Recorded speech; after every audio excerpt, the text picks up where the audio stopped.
Baka nandun pa kasi hindi naman aalis sila, di ba? Alas 7 na. Wala akong number ni Isis Lisa. Hindi active. Hindi yung kasi nabitaw ng internet. Tingnan na natin. Kasi kung may internet yun, nandun pa yun. Diba? Oo. Try ko na. Hindi ko rin, wala akong number ni Marie.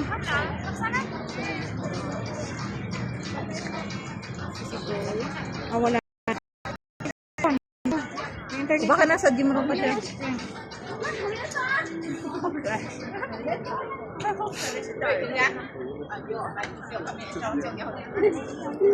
Kasi meron sa ibang maglalagay doon. Kumbaga patong-patong yun naman. Hindi lang yun sa atin.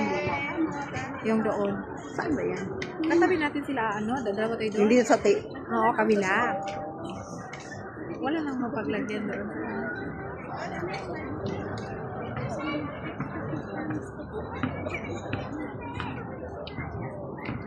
May internet si Sisiko. Nandun ba yun? Ibig sabihin, nandun sa gym. Ako, wifi pa yun. Gym room sila eh.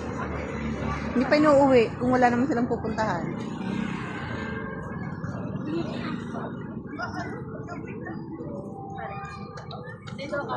Ay, lumabas na siguro. Wala 7 na pala.